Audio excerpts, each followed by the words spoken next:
নমস্কার বন্ধুরা, কেমন আছেন সবাই? উজ্জয়িনী রান্নাবান্নাতে আপনাদের সবাইকে স্বাগত। আবারও চলে এসেছি আপনাদের সামনে নতুন আরেকটি ভিডিও নিয়ে। আজকে আমি ম্যাঙ্গো ফিরিনি বানাবো। দেখুন, এখন তো পাকা আমের সিজন, তাই না? তো পাকা আমের সিজনে এটা তো অবশ্যই বাড়িতে একবার বানিয়ে খেতেই হয়। আর আজকে আমি আপনাদের দেখাবো কিভাবে বানাতে হয়। অবশ্যই বাড়িতে ট্রাই করবেন, প্রথম থেকে শেষ পর্যন্ত দেখার অনুরোধ রইল। আর যে বন্ধুরা আপনারা যদি আমার চ্যানেলে প্রথম হয়ে থাকেন, অবশ্যই সাবস্ক্রাইব করবেন। ভিডিওটি ভালো লাগলে শেয়ার করবেন, লাইক করবেন, কমেন্ট করবেন। ধন্যবাদ। চলুন তাহলে শুরু করি। তো প্রথমে আমি যেটা করব, এখানে তো 1 লিটার দুধ আছে, এখান থেকে আমি 500 কেটে গরম করতে দেব।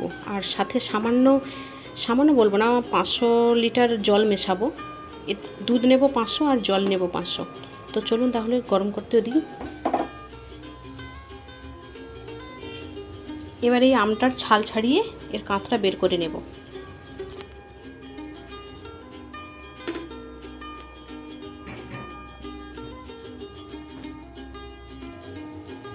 আমি ছালটা ছাড়িয়ে নিয়েছি, এবার এটা কাঁচ বের করব।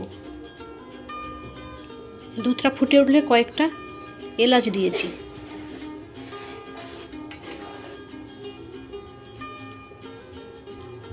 এখানে আমি আমের পাল্প বের করে নিয়েছি, আর গন্ধ আতপ চাল আগে থেকে ভেজানো ছিল, সেটা বেটে নিয়েছি, আধ বাটা করে নিয়েছি, একদম মিহি বাটা করিনি।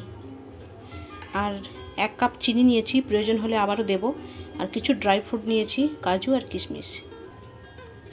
দুধটা ফুটে গেছে অনেকটাই।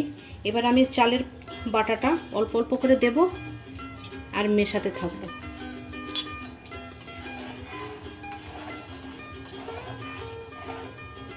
ড্রাই ফ্রুটগুলো মিশিয়ে দেব।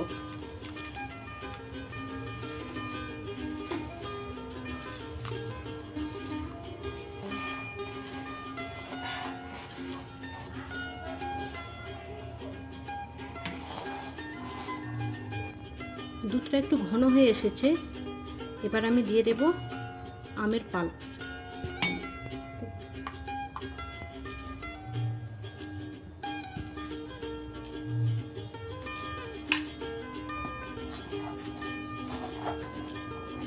আমের পাল্পটা অল্প অল্প মেশাতে হবে, একসঙ্গে মেশানো যাবে না।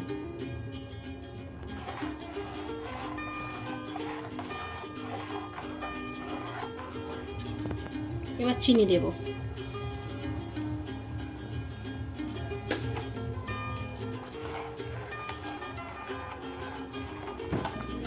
হয়ে গেছে, এবার আমি একটি পাত্রে নামিয়ে নেব।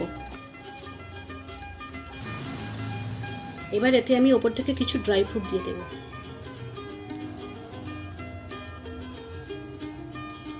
হয়ে গেল। এবার এটাকে ফ্রিজে রেখে দেব সেট হওয়ার জন্য 3 থেকে 4 ঘন্টা, তারপরে বের করে খাওয়া যাবে। ধন্যবাদ।